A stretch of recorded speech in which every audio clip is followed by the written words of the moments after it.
Join us. I'm Adam Pellerin, and for the first time, we are making history on episode number 37 of the Hockey Hub podcast. For the first time, the one, the only, the great Barry Pederson will be joining us. Hi, Barry. Hey, Adam, how you doing? I wanted to let you work out all the kinks in those previous, what'd you say, 37 shows? So I think now that you got the kinks worked out, I'm ready to come on. Yeah, it was a 36 episode presentation for just you, so that way we could work out all the kinks and get you on the podcast. But how you been? I haven't seen you in a while. I've been great. No, I know. I missed you. That's why I agreed to come on this show, with finally I had to get you to give me some money to come on. But, the reason why I came on is I just missed you. I haven't seen you in a couple weeks. Yeah, it's been a while, and the Bruins will be off for next week and a half or so, back in action on February 22nd, 57 games down, 25 left to go. And, well, Barry, I guess the first question I have for you is, just your take on the Bruins through the first 57 games of the year. Well, I think I would probably echo the sounds and the feelings for the Bruins fan, which I am one. I know you are as well, which is frustration. I didn't anticipate this at the beginning of the year. Not the wins, losses so much, but the way they're playing. They have completely lost their team identity, which was, solid team defense, great penalty killing. The power play would be okay. I didn't expect the power play to be dead last almost in the National Hockey League whatsoever. When you have those ingredients, that usually means you're going to go on the road. You can probably play 600 hockey. What are the Bruins now? They're 6 games below or 9 games, whatever they are, below 500 on the road. And the major reason for all that is because you don't play team defense, because you can't kill penalties consistently, you can't handle adversity. And now we're even starting to see before this break some of the games at home where the Bruins have had that opportunity to put away another team, and they just can't handle the pressure and they can't handle the adversity. Yeah, 18-9-3 at home. They've played well at home for the most part, especially since the calendar turned to 2025. But you mentioned the road record, 9-15-3 on the year. And Barry, this is a startling stat. They have one road win since they returned from the holiday break, which is just incredible. It was that win over the Florida Panthers back on January 11th. And in that game, the Panthers outplayed the Bruins, but the Bees, to their credit, ended up finding a way to win. In terms of the fix for this team, Barry, I know there's more than one thing, but where do you start, I guess, in terms of, Joe Sacco and his group are coming back after the break. They'll have 4 days of practice before they play that game against the Ducks. What's the message to the group in that week before their first game back? Well, I think just get back to basics. And, that sounds really easy, but I remember when Joe Sacco took over that first 2 weeks, 3 weeks or so with the coaching change, I really thought they were getting back to the basics. I started to see them, cut down on the shots against, cut down on the turnovers, manage the puck better. When you have those things going, that allows the defensemen to stand up, control their gaps, not give up the blue line so easy, not allow scoring opportunities against. It helps you on breakouts and all the little things that this organization has been known for, these last 10 years or so, where they've been so successful and admired around the National Hockey League. They got to get back to that. But, boy, that's a lot easier said than done. As we have seen, I think a lot of the problems aren't only the Bruins. When I look around the league, I see the same problems. Yeah, that's a good point. And you look at the standings, too, and everybody's jumbled up in the Eastern Conference. And the Bruins on the outside looking in right now, but they're still in the mix. And that's what makes it such a difficult decision for the Bruins front office, the GM Don Sweeney, the president Cam Neely. They talk about 2 different paths. Which one are they going to take? And when you look at this team, and it's hard not to think about the expectations that were attached to the team going into the year. There were high expectations. You go into the offseason, you address your needs, you get Zadorov on the back end, you get Lindholm to address your center position, and then to have the start that they had, 8-9-3, fire the head coach, you get a bump from Joe Sacco, but it seems like you've sort of regressed in that way. It's a difficult decision for this front office, whether to add or retool. Yeah, and I think too, Adam. I don't think I was the only person when I looked at the Bruins 6D, and then you have 7 and 8, 9 depth. At the beginning of the year, I thought that was their absolute strength. That's what they were going to be successful on the back end. As you know, I'm a firm believer that your offense is created by your defense. And I was really looking for Charlie McAvoy to have a solid year. He has really struggled. Uh, I thought Carlo last year was their steadiest defenseman the entire year. I thought he had a spectacular year. I was looking for him to continue his improvement. I thought he has struggled. And then, of course, Hampus Lindholm with his injury. There's your big three on the backside that have, kind of, to me, struggled. And the Bruins, when they're playing their team defense, it starts with those six, but the forwards have to help out as well defensively. And they just haven't been consistent. And, you talk about the teams around the league. Winnipeg and Washington, to me, have been right from the get-go have been the two best teams in the East and the West. And you look at where they are defensively, I think Winnipeg's 1 and Washington's 3. So when you're playing a team defense, that means you're emotionally vested. You mean that you got buy-in from everybody on the team. That means you have that intensity every single night because it's difficult to play team defense, and that's what makes that's such an important part of the game, and that has always been the Bruins' strength. But they've gotten away from it right now, and man, do they need it bad as they try and get back in this playoff run here. Yeah, no question about that. And talking about what's not gone right for the Bruins, what's gone wrong so far, but yeah. I'll tell you, you kind of wonder where would they be without David Pastrnak and the way he's played since the first of the year, especially. Yeah. Leading the NHL in goals and points. He's on a 13-game point streak. The offensive part of his game, the goal scoring, obviously, but the passing for Pasternak's been great. He's had a 200-foot game. What stood out to you about the way 88's played? Well, I think what you just accurately described is not the surprise. The surprise was the start, right? I mean, I thought last year he was top 3 MVP candidates, I thought, because, again, it was almost a 40, 45-point gap between him and the next, points on the Bruins standings. And that's just too large of a gap. To me, he was their most important forward, obviously, and one of the most valuable and most exciting players in the National Hockey League. Got off to a slow start. And to me, without being in the room and watching, to me, it looked like he wasn't healthy. It just, when that puck got on his stick, he didn't have that jump. He didn't have that energy. He looked like when he was coming off for shifts, he was winded. Then all of a sudden, after that, that Christmas break into January, it looked like he got healthy. And all of a sudden, you could see he was smiling again. He felt good about himself. And the offensive production and then some has taken over, and we're seeing now why he is regarded as one of the most exciting players in the National Hockey League.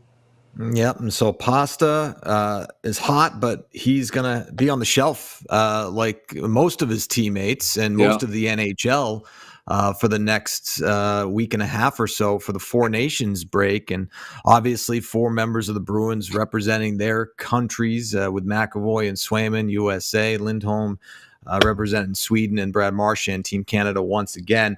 The question I have for you, Barry, is, it's a couple of players that we've talked about so far, in McAvoy and Lindholm, maybe in particular, players that have high expectations attached to them, much is expected of them, and they haven't had the greatest of seasons.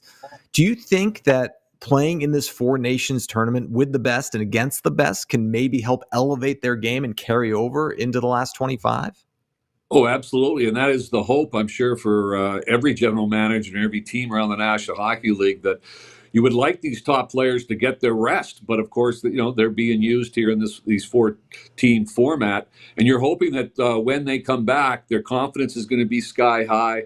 They feel good about their game individually.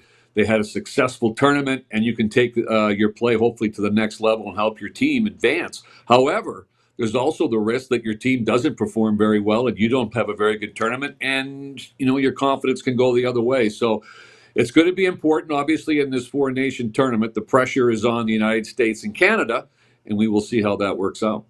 Yeah, and I kind of wonder too, with this extended break, how it's going to impact teams once they get Yeah. back, right? We talk about the players, obviously, who are playing in it. Maybe they can go on a heater and carry that over. But the guys like David Pastrnak, who were on a heater and are coming back, and everybody's sort of hit the reset button. I wonder how it's going to affect players individually, and it's going to affect teams as a whole, and maybe it could be, in the Bruins case, you hope is a reset button and a refresh, and you come out of the gates firing, but you kind of don't know what to expect here, do you? No, we haven't known what to expect with this team from game to game. Just when you think they got it going, bang, you go back to the next game, and it's like, what just happened? I thought you had 23 shots against the entire game, and then after the first period, the next game you got 20 against, and it's going like, what just happened? We need a reset here and get things going. I think the teams that will do well right out of the gates will be the teams that are doing well right now, in the sense that the teams that play well defensively, have good goaltending. That's kind of your base. Then the individual talent, the power play, the specialty teams, that will be, get going as you get back into the grind. But I think the teams that have that good, solid base, which is what the Bruins' identity has been in the past, man, you hope they can find it going into the last 25 games, because they need it really bad. Speaking of Four Nations and international play, obviously this is the first best-on-best tournament that the NHL's had since 2016. Everybody's got their eye towards the Olympic Games in 2026. As somebody who played for their country and wore the Team Canada sweater, what's that feeling like? Well, I think Marshy's done a really good job of communicating, how humbling of an experience it is. And I think if you really want to get a sense of how important playing for your country is, or playing on a team sport, to me, that's what makes Ryder Cup golf so exciting, right? These guys can handle the pressure individually. It doesn't matter. If I let myself down, okay, that's one thing. But if I let my team down, my teammate down, and my country down, wow, that's a different feeling. So the pressure gets magnified. And as we see in the Ryder Cup, not everybody can handle it. And then some of them are just so good and so mentally tough, they can handle it extraordinarily well. I love how you brought golf into the conversation. I was wondering if that was going to be the case. I mean, with Brick, doesn't it always lead there, Adam? It always leads there, doesn't it? It goes full circle.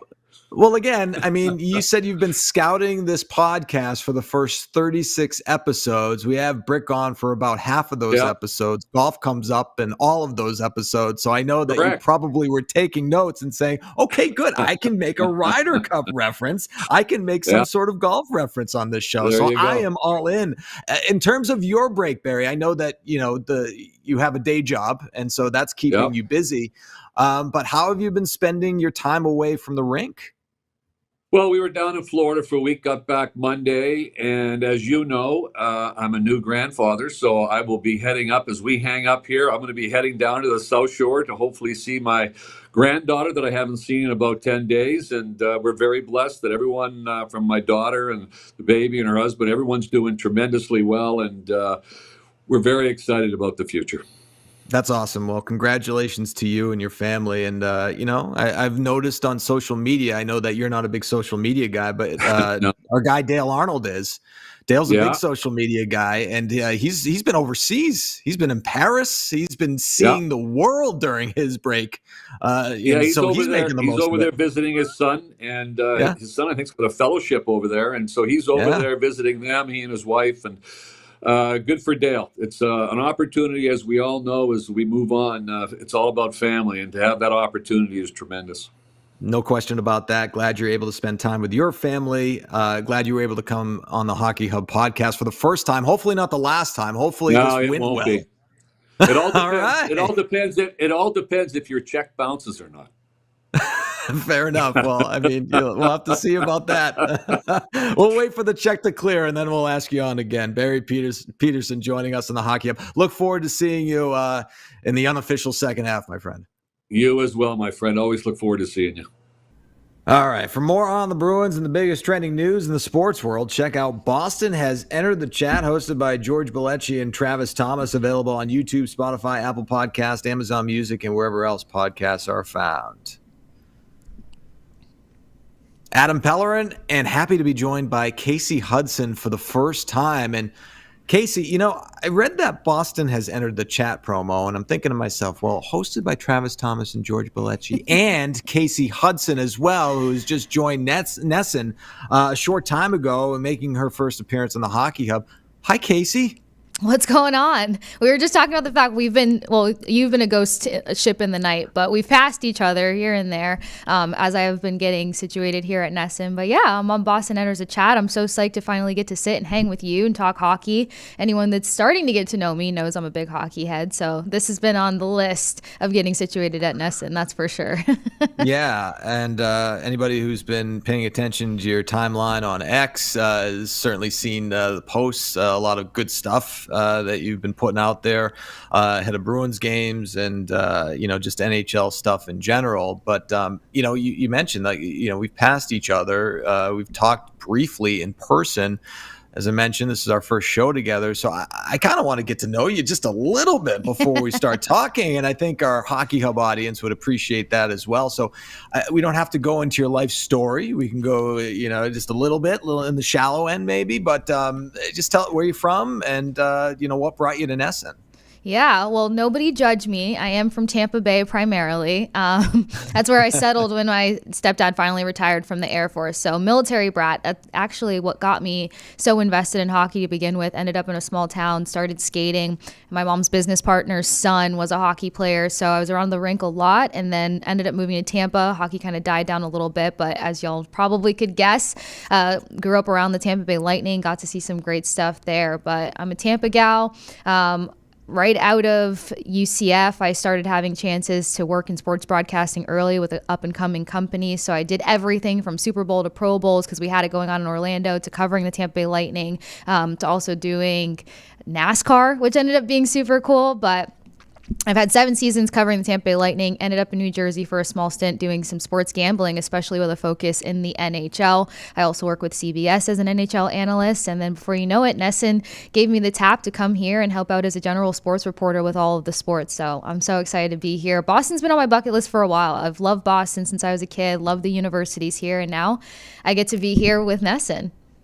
Yeah, it's the greatest place on earth, no doubt about that. So that's awesome. It's great to have you. You've already dipped your toe in the water, a number of different podcasts. It's been great to hear you. It's great to have a new voice, and it's great to have you on this show as well. And we're not going to talk Bruins so much in this episode, obviously, because they're on break. It's the Four Nations tournament, of course, and looking forward to a great few games in Montreal in the round robin portion, continuing that in Boston, and then culminating with the championship game at TD Garden. And if you ask most people, they believe that Team USA will be one of those teams in the championship round. And if you ask most people, they'll say Canada is going to be in the other half of that championship matchup. But we're going to focus more on the Team USA's first matchup against Finland, which is coming up on Thursday night at the Bell Center. I guess the first question I have for you, Kasey, is just your overall thoughts on Team USA's roster. Yeah, well, like you mentioned it, you look at it, you see how stacked it is, you see the all-star caliber, but also I think a lot of us came to the consensus that this is probably one of the most complete rosters competing when it comes to Four Nations. And what I like about USA, and I promise I'm not being biased, everyone, they're going to have the physical edge in this competition, in my personal opinion. You've got some of the top forecheckers in the league on this roster for one. You've got a lot of size on this roster for two. So they're going to make the compete that much more interesting. But that's one of the first things that I noticed. They have completeness from top to bottom, from the forward group to the back end to the goaltending. Goaltending stands out amongst all of the rosters, but I feel like it's going to be unique to see how we rotate out these forward groups. I know fans want to see the Tkachuk brothers flank certain players off the center. They want to see all kinds of flashy things, but they're going to have the ability to be versatile, and I think they also have the depth. But that's just like my first couple of thoughts when I look at this USA roster. What about you? Absolutely. No, I mean, same thing. I don't think there's any question that goaltending is the strength of this Team USA squad. led by Connor Hellebuck, a couple of Vezinas to his name, probably going to win a third Vezina this year, followed by Jake Ottinger and, of course, Jeremy Swayman. And, you look at the forward group as well. If we could put the forward group back up on the screen so I can have some visuals while I talk. I like to do presentations, but, down the middle, very strong, obviously, with Jack Eichel. He's on pace to have a career year, on track for about 90 points, flanked by Kyle Connor, another 30-goal season for Connor. He's got 7 of them. That's tied for the most in franchise history up in Winnipeg. And then Matthew Tkachuk. I know Bruins fans are very familiar with Mr. Tkachuk's work down in Florida. And then obviously Austin Matthews, who's got some experience, played in the World Cup a few years back, 9 years ago now, flanked by Gensel and Hughes. JT Miller, new surroundings for him, or I guess second tour in New York. Matt Boldy, very talented. Brady Tkachuk. I think at some point we're going to see the Tkachuk brothers together. This is the first time that we've seen them play on the same team since the All-Star game back in 2023. So those two, no question, we'll see them on the ice together. And then Trocheck, excellent in the faceoff circle, obviously a great player. Brock Nelson, and I was thinking about, Chris Kreider, he was initially projected to be in this forward group. But he's sort of had a down season. Not to say that we won't see him at some point. Mm-hmm. And then Dylan Larkin, Michigan through and through there. And so that's the forward group. It's the closest in terms of firepower to Team Canada. No question about that. I mean, anytime you make a comparison to the forwards in this tournament, it's going to be to what Team Canada has with McKinnon and Crosby and McDavid and Marchand, Mark Stone, and all those great players. But Team USA, and again, if we want to narrow the conversation a little bit, just sticking with the forward group right now, I mean, that is a solid bunch.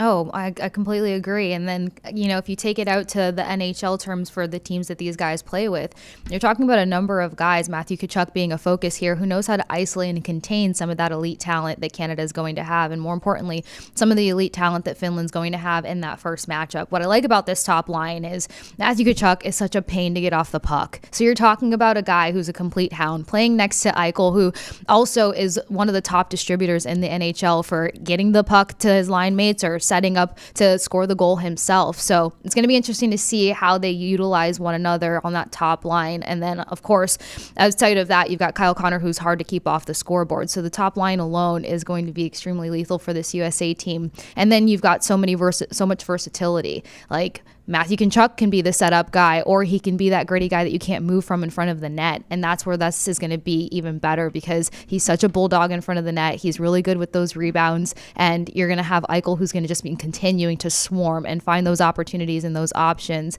I love that you mentioned the centers down the line, though, because as soon as JT Miller joins the New York Rangers, you've got some chatter out there about them maybe having the best center trio out there. Well, you got Trocheck in the mix, you've got Miller in the mix, and you've got guys who make plays happen, especially when it comes to JT Miller. So that third line, you like them to be physical. You like them to kind of be that ridiculous line to go up against.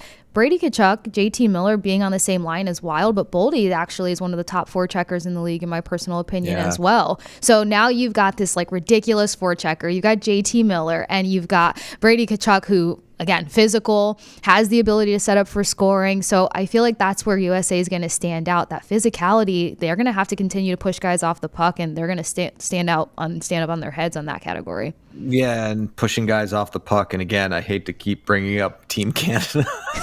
I know. But like those guys are going to have the puck on their stick a lot. And that's what you sort of look ahead to. Need the separation. As the tournament goes on. Yeah, no question about that. And, and on the back end,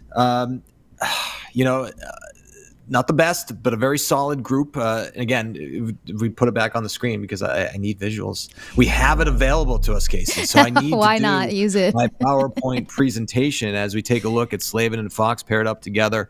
Werenski, one of the best plus minus in the league in terms of defensemen, alongside Charlie McAvoy, won that gold at World Juniors back in 2017. He's got international experience, wearing the 2-5 again internationally.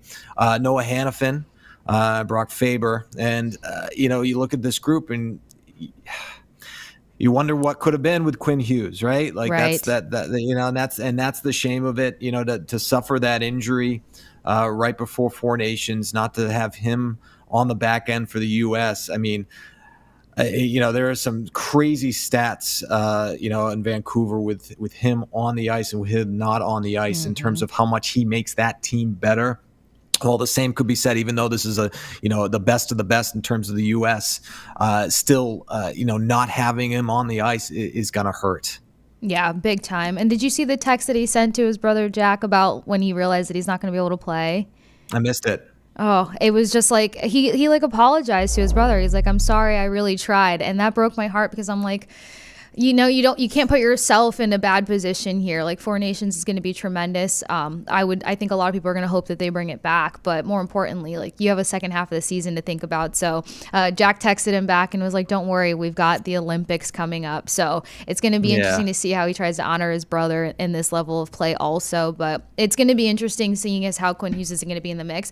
Not too concerned. You got Reneski in the mix there, and you're talking about a guy who's now contesting as a Norris Trophy candidate. I mean, his numbers have been ridiculous for the Columbus Blue Jackets for one, and he's leading all defensemen with shots on goal.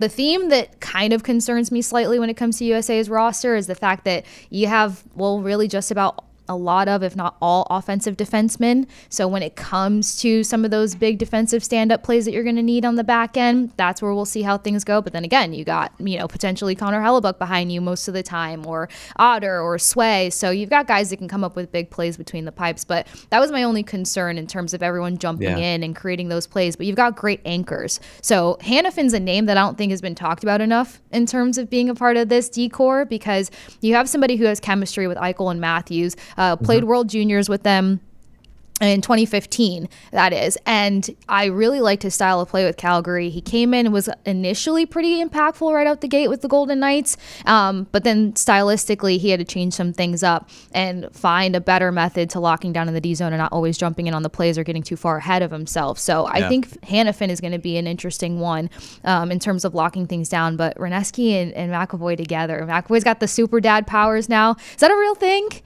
You become a dad and then strength. Everything just like comes into tunnel vision differently.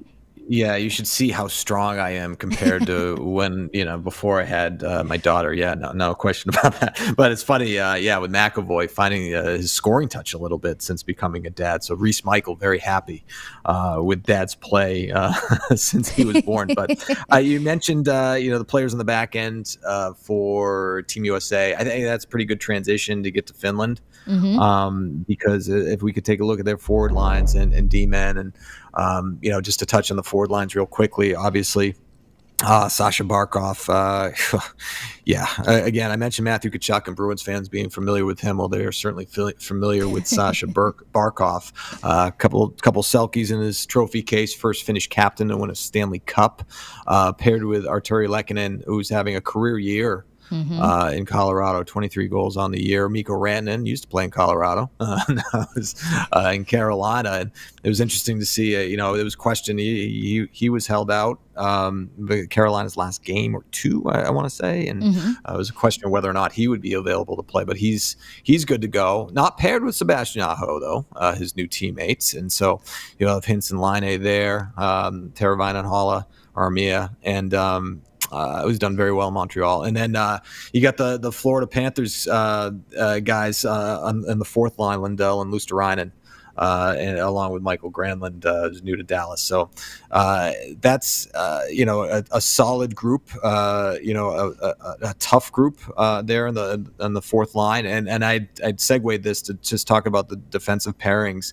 No Heiskanen, obviously. That's a big loss for Dallas. Yanni Hakanpää hasn't played the year, but obviously he's not in the mix. He would have been had he been healthy. But Asa Lindell, outstanding defenseman in Dallas. So this is a tough group right there. So I guess those are my thoughts, Kasey. How about you? Yeah, you mentioned Lindell being a tough case too, but like even Mata, I mean, he comes up pretty big in big moments, and then Mikkola. So I know this roster was hit with injuries so much, but more importantly, I think that they can be sneaky. I know some people are like, you're out of your mind, but I look at the current chemistry of this team and how many of these players are connected within the last like 4 months of play. So you've got Aho and Rantanen currently playing together in Carolina. You got Rantanen and Luukkonen that were just teammates in Colorado, especially playing on the same line pretty consistently. You got Grunland and Hintz now, new teammates down in Dallas, as you mentioned, and then Lustarian and Lundell. And then Kakko's confidence coming in hot ever since he got out of New York. So you've got some guys that are going to be pests, I think, in an exciting way for this roster. I was hearing some conversation over, I want to say Daily Faceoff, where they were talking about this team probably has the best bottom six out there, or like not talked about enough in terms of what these bottom six guys can do. So when you look at Lustarian and Lundell, we know what they can do down in Florida. We also know how clutch they are when it comes to those playoff points. So this feels like a playoff caliber. So you're looking at those guys that produce in the postseason that are probably going to come in strong for their teams tonight. My only concern outside of like their defensive core, we named 3 guys that we know are very solid, but then like when it comes between the pipes, their forward group's going to have a tall task in front of them. I think they're going to kind of get pinned in their zone a lot and be stuck coming up strong with a lot of defensive plays out of that top group, more importantly. So Finland's got a lot of talent, but the injuries have hurt, and losing some of those stars that you mentioned beforehand are going to hurt them as well. Yeah, UC Saros is going to have his work cut out for him. Tough year in Nashville. Team really in front of him hasn't been playing well. Not all on him, but yeah, tough task for Finland, no doubt. But getting back to Team USA for a moment, talked about a couple of members of the Boston Bruins representing their country on that roster, including Charlie McAvoy, who I had the opportunity to talk to ahead of the Four Nations Faceoff. Yeah, thrilled. Can't wait. I've been, looking at this one for a while, and certainly the excitement's built. And now it's starting to feel pretty real, and just can't wait to get going. And not only to be named to the roster, but what was your reaction when you were named to the first 6? Yeah, an extreme honor, really. Just take so much pride in the opportunity to play for Team USA, and some of the best experiences I've had in my hockey career have been wearing the red, white, and blue. So I take tremendous pride in it, and really, that was just such an honor, to be named when I did. And reunited with some familiar faces on Team USA, particularly Adam Fox, who you guys go way back. How cool is it to be able to play with him again? Yeah, I'm really looking forward to that. Him amongst a lot of other people on that team, guys that I've played with before, old teammates, some college, some from Ann Arbor, haven't played with anybody since then. So I'm really excited at the opportunity to sort of, rekindle with a lot of guys, and I'm sure it'll feel like we hadn't missed a beat. You played internationally, as you mentioned. You play, your day job is playing in the best league in the world, but when you reach the international stage and you look to your left and you look to your right, actually look to your left, look to your right, and you see that kind of talent, and then across the other way you see just as much talent on the other side. I mean, what goes through your mind? I think something about the best on best stuff, just in the situations where I've played it prior, I think there's something about it that just brings out the best in you. You have to raise, you have to to find that level, and I think something about the setting of it, it brings out the best in everybody, and I can't wait. What an opportunity it's going to be. And I know obviously Four Nations is here, but how much are you looking ahead to 26 in the Olympics? Yeah, obviously this is going to be a good opportunity, sort of almost like a tune-up for that. It certainly seems like. So for me, it's just about doing everything I can to prove myself, to our team, on why I should be there in 26, and that's a dream. I think aside with winning a Stanley Cup, I think being an Olympian and getting to play for Team USA was always right there. So do just about anything to be on that team. And finally, I know you're proud of your teammates who playing for their nations as well, and you Sway, your teammate. But I mean, is there a little bit of chirping going on between you guys ahead of this? Honestly, no. Like day in and day out, we all pull the same rope, and we're trying to to do the best that we can for the Boston Bruins. So really this tournament's been sort of out of sight, out of mind in that regard. I know I haven't talked to them too much, maybe just logistically, is your wife coming or anything like that, but no, not really. It's a lot of respect, and we know that it'll be great once we finally do cross each other and go. It'll be great, but right now it's not much. You're watching the Hockey Hub, and if you like what you hear, then make sure to like and subscribe to the show. Hockey Hub can be found on YouTube, Spotify, Apple Podcasts, Amazon Music, and wherever else podcasts are found. All right, Adam Pellerin and Kasey Hudson back here with you. So we heard from Charlie McAvoy, who is going to get a lot of minutes playing for Team USA. Jeremy Swayman, though, not going to be the starting goaltender. I guess most people project him as third on the depth chart, but still pretty cool that he gets the opportunity to play for Team USA. Kasey. Oh, yeah, absolutely. And the one thing that I have to say is that Swayman comes up with these spectacular, incredible, wild-looking saves. So I know at some point they're going to need that in Four Nations, 3 shutouts on the season. And, I mean, of course, it depends on the core playing in front of you to see the caliber of play from your goalie. So Swayman has a lot to offer this roster still, but it's tough competition. Hellebuyck is hot. He's been hot. He's got a lot to prove, and he's got a chip on his shoulder. And then same thing with Otter. I mean, he's also somebody who's been so strong for Dallas. I've ragged on him a little bit in the postseason, but he's been very strong for Dallas. And I actually, controversial here, think that he should maybe be in versus Finland. He's got a number of his teammates that's going to be on the Finnish roster. If you're going to know how to stop somebody, if you're going to have the hot glove, why not be able to stop somebody like Hintz and Grunling, because you know their style of play, and his numbers are really good. I mean, he's sitting at 2.35 for his goals against. He's only got 1 shutout on the season, but I think it's going to be one of those things where, like, you know your teammates, so you're going to give them a tougher time when the scoring, and you save Hellebuyck for the other competition that's going to be coming in hot for Four Nations. What do you think? I love a hot take. I think your logic is spot on. I agree with, the argument in that way, but it's going to be Hellebuyck.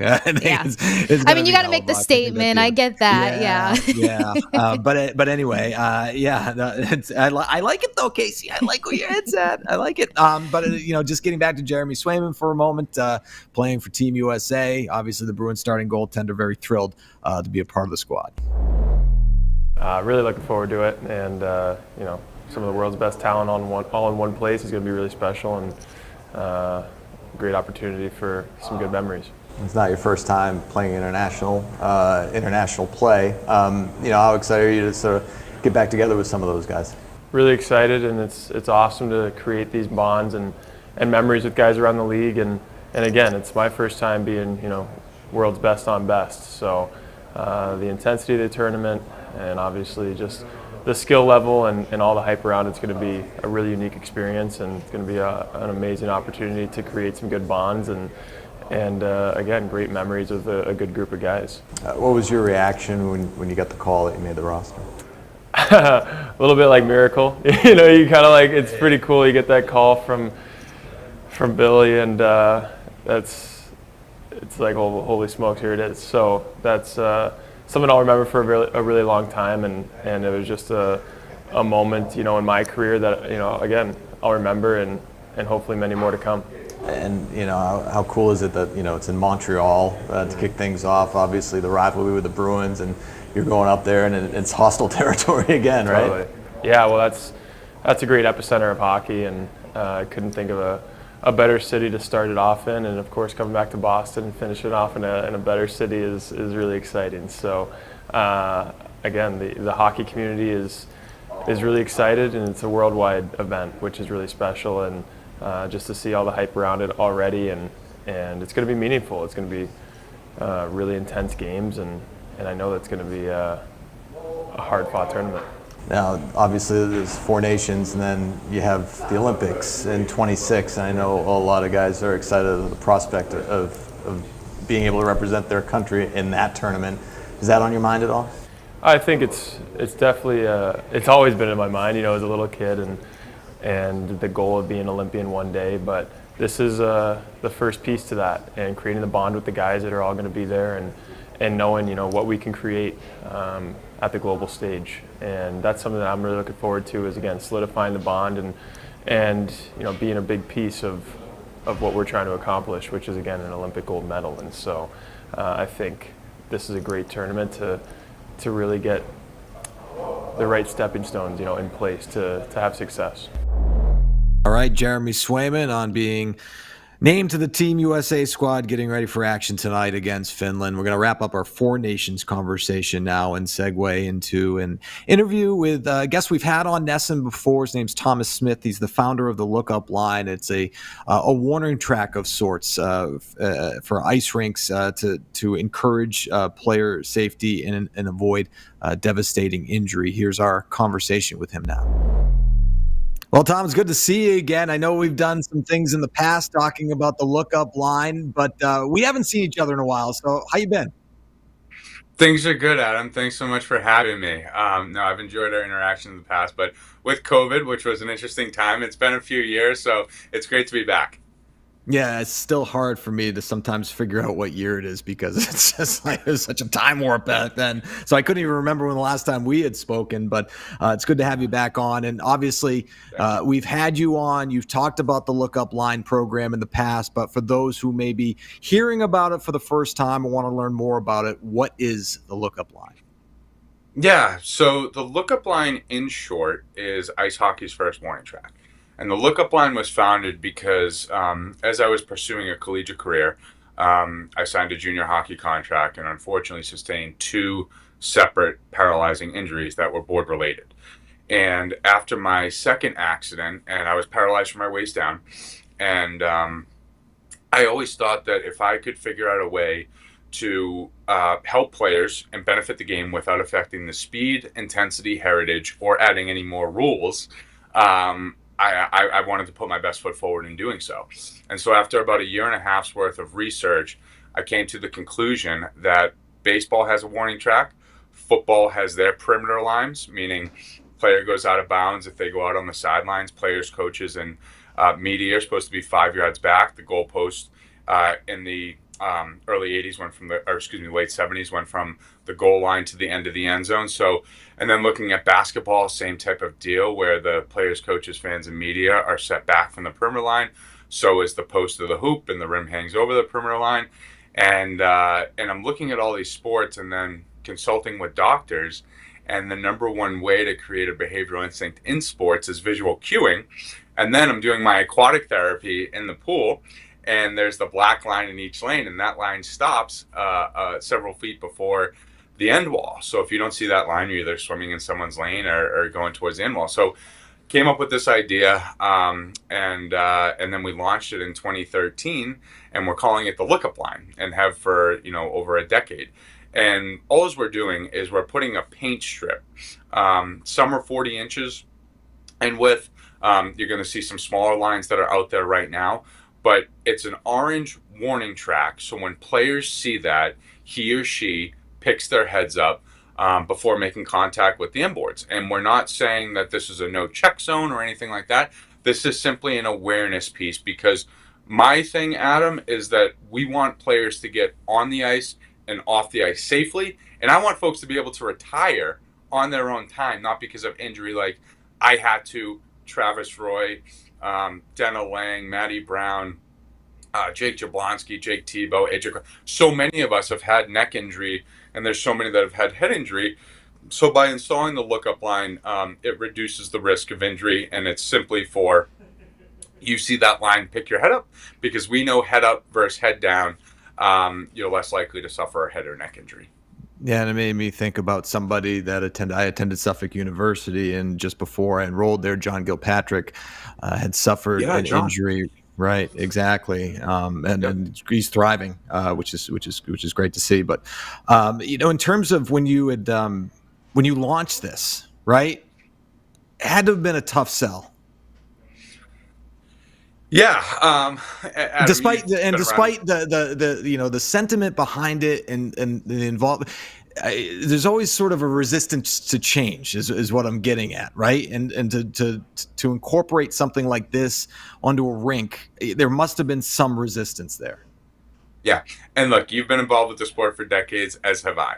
One of the beautiful things about hockey is that it's a traditional game, but I think it's one of the things that the sport can improve upon.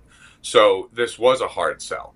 And when I started thinking about it, I'm like, wait, hockey has been very much a reactive sport to situations. And I'll give you an example. It took an individual passing away that got hit by a puck in Canada. I believe it was in Vancouver, after the puck went over the glass. And then the NHL said, oh, we should probably install netting behind the nets. And it's like, of course you should install netting behind the net. So, it's been a reactive sport. But when we laid this out from a commonsensical standpoint, the data that supports visual cueing, and then the cost of it, Adam, it's less than $500, including labor, to install the lookup line. And what we're asking rink owners and folks to do, and colleges and things like that, is that when you take the ice out, when you repaint the surface, order 2 gallons of orange paint and put in the lookup line. And if you can't afford it, reach out to the Thomas C. Smith Foundation and we will pay for it. So trying to give folks no excuse not to do it. But, the good news is that in 12 years, no one has been able to say that this is not a good idea because of X, Y, and Z, or there's data that support and things like that. It's been resistance. Some people have a hard time with change. But as we continue to work on this and educate folks, the lookup line's been installed in hundreds of rinks across the country and in Canada. So the message is working. I just personally wish it would be adopted a bit faster, because what my family and I and so many others have gone through because of neck and head injury, we're just trying to reduce the risk of that for men and women who play the sport. And I know you mentioned the netting, and I was thinking about the net guards, right? After the tragedy overseas in England, you see more players wearing those, some even now at the NHL level that have worn it in the minor leagues, and, bringing that. And it's just part of the evolution of the sport and the evolution of safety as well. I know that on your website, it says that your goal is to have this in every rink, everywhere in the world. Where are you on that, right? I mean, I know it sounds like kind of a funny question, but where are you on that in terms of the numbers increasing at all levels? Yep. So it's been adopted really at all levels, but the NHL. We've been in practice facilities that NHL teams practice on. Probably the biggest one is the Ford Ice Center in Tennessee, where the Nashville Predators practice. At colleges, St. Anselm's was the first one to install the lookup line, and hundreds of rinks across the country. A big boost that we got was when Governor Baker was in office. He mandated it in all the DCR rinks, and then Mayor Walsh, when he was the mayor of Boston, followed suit with all the city rinks, and that has passed over with the administrations, which has been phenomenal, and we're so appreciative of that. And then that led to some government policy with other governors and mayors doing the same, which was wonderful. But the short answer to your question is hundreds of rinks across the country, dozens of rinks in Canada, and we know of 17 rinks in Europe that have installed the lookup line. So a bit of work to do and ways to go. But our proof of concept is working. And again, anyone who skated on it doesn't affect the way they play. We've never heard that in 12 years. The feedback from coaches has been phenomenal. The players love it. So it's just, again, that adoption piece with the owners we're still working on. And I'd be remiss if I didn't ask about your own journey. You talked about it off the top, your multiple spinal cord injuries, just devastating, but you've been able to bounce back. You've been obviously able to start the lookup line, but also complete how many Boston marathons now? Yeah, so what's interesting is I actually ran Boston the school I went to, Pingree, we had to do a senior project to graduate. So I coordinated with a foundation who had bibs and ran it in 2008. Then broke my neck that summer playing hockey. And since then, I got back on the course in 2018. So I've done 6 Boston marathons. This year will be my 7th since my injury, but 7 total. If you include the one my senior year. And it's just something, I joke, Adam, it's something that keeps me in shape in the winter. So it's great, but it's been a great platform for the Thomas C. Smith Foundation to raise money and awareness, and also keeps me honest with my physical therapy and keeping myself in a routine and things like that. So it's been a win-win all around. This year we'll cross $200,000 that we will have donated because as a result from doing the Boston Marathon, and it's our 15-year anniversary for our foundation. So it's going to be a really, really, really fun year. That's fantastic. We applaud all the work that you do to raise money, obviously, for the Boston Marathon, but the lookup line as well. And I had actually seen, a picture with Matt Brown as well, a Norwood hockey player years ago who was injured, and he continues his recovery and raising money for Journey Forward, I believe, as well, correct?